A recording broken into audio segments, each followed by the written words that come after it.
Iran mengancam akan hentikan negosiasi dengan Amerika Serikat jika Israel terus menyerang Lebanon.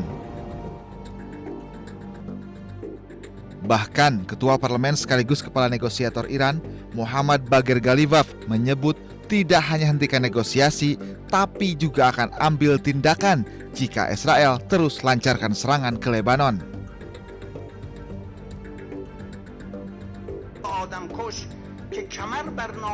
Penegasan Iran ini disampaikan setelah Ghalibaf bertemu Ketua Parlemen Lebanon, Nabih Berri. Dalam percakapannya dengan Berri, Iran inginkan gencatan senjata di seluruh wilayah Lebanon.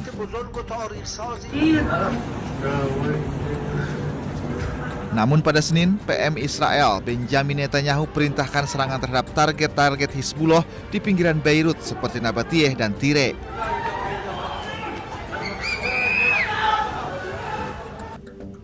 Presiden Amerika Serikat Donald Trump pun mengaku telah meminta PM Israel Benjamin Netanyahu tidak menyerang Beirut dan menarik pasukannya. Trump juga mengklaim Israel Hizbullah setuju gencatan senjata. Namun Hizbullah menolak gencatan senjata sepihak selama Israel masih menyerang Lebanon.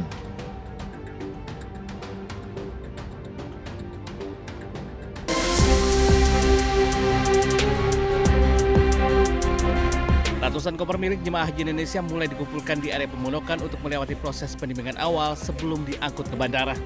Prosedur ketat langsung diterapkan oleh petugas keamanan penerbangan di lokasi. Petugas mengizinkan penggunaan lakban secara wajar bagi koper yang rusak namun melarang keras penggunaan tali rafia. Tali temali yang melilit koper tersebut terpaksa digunting dan diputus oleh petugas karena akan menghambat proses pemeriksaan sinar X di bandara.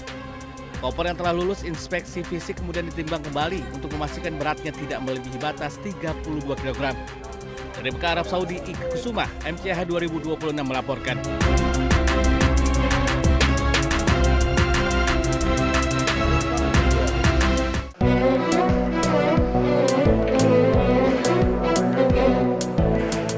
Video amatir merekam proses pembongkaran koper jemaah haji yang terdapat air zam-zam di dalamnya.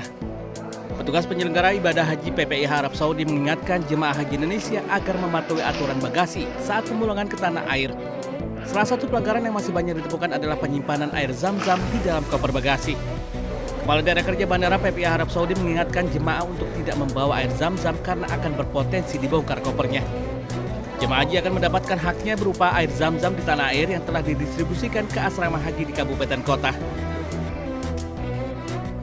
Selain air zam-zam, jemaah juga diingatkan untuk tidak membawa barang-barang yang dilarang dalam bagasi maupun kabin, seperti senjata tajam, senjata api, dan powerbank yang disimpan di bagasi.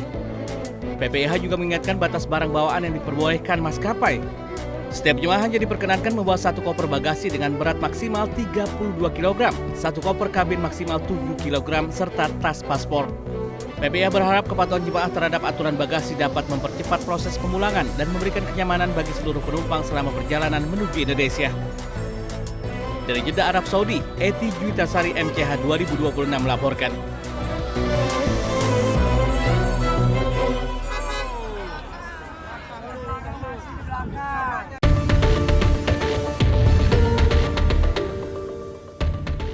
Gerakan Perlawanan Lebanon Hizbullah mengumumkan serangkaian operasi militer yang menargetkan pasukan Israel, infrastruktur militer, dan permukiman di Palestina Utara yang diduduki.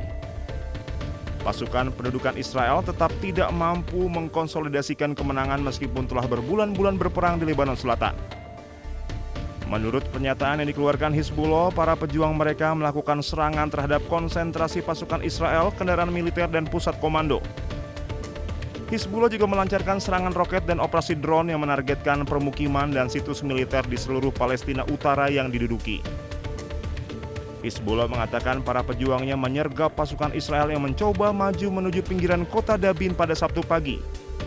Kemudian pada Sabtu malam, Hizbullah menargetkan konsentrasi tentara dan kendaraan militer Israel di daerah Dabin dengan tembakan artileri dan serangan roket. Serangan tersebut merusak 2 tank Merkava dan memaksa pasukan yang menjadi sasaran untuk mundur. Hizbullah juga mengumumkan serangan roket yang menargetkan infrastruktur militer di Naharia dan kota Safat yang diduduki. Gerakan tersebut juga melaporkan menargetkan markas komando militer Israel di Naqoura dan Barak Yara dengan sejumlah besar drone serang. Serangan roket tambahan diluncurkan ke arah Kiryat Shmona dan infrastruktur militer di Karmiel. Hizbullah menimbulkan kerugian besar pada pasukan pendudukan Israel termasuk unit-unit elit dari Divisi ke-36 dan Brigade Golani.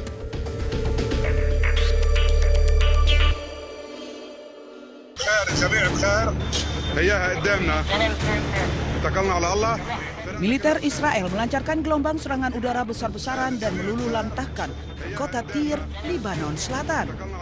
Serangan intensif ini terjadi di tengah kesepakatan perpanjangan gencatan senjata selama 45 hari yang sempat diumumkan pada pertengahan Mei lalu.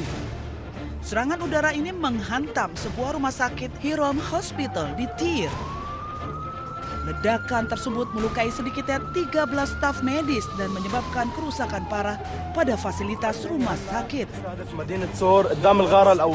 Kementerian Kesehatan Lebanon melaporkan belasan warga sipil tewas dalam serangan ini, termasuk perempuan, anak-anak, serta petugas medis.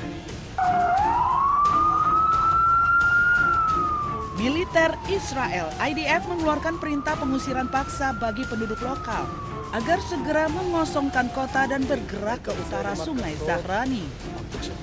Dilaporkan hampir 80% warga Tyre kini telah mengungsi meninggalkan rumah mereka yang berubah menjadi puing-puing. Serangan di Tyre ini beriringan dengan operasi darat militer terbesar Israel sejak pecah perang Lebanon-Israel. Eskalasi berdarah di Tyre dan Lebanon Selatan ini memicu kecaman keras dari dunia internasional karena dinilai melanggar hukum kemanusiaan internasional terkait perlindungan fasilitas medis dan warga sipil.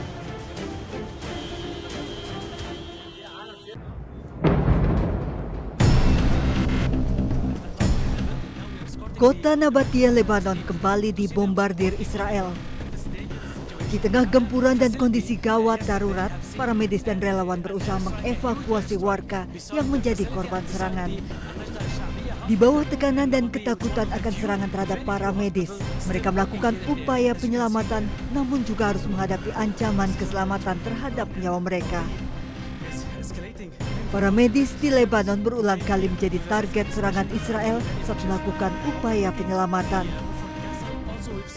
Rumah sakit yang beroperasi di Nabatie hanya tersisa sedikit juga menjadi target serangan.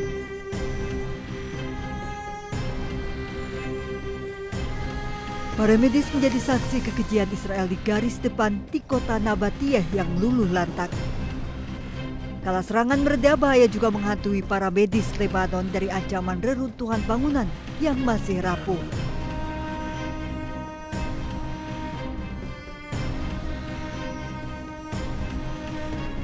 Pasca serangan Israel ke Nabatie, evakuasi korban luka dan meninggal menuju ke fasilitas medis juga menghadapi ancaman serangan Israel yang kerap menargetkan mobil ambulans.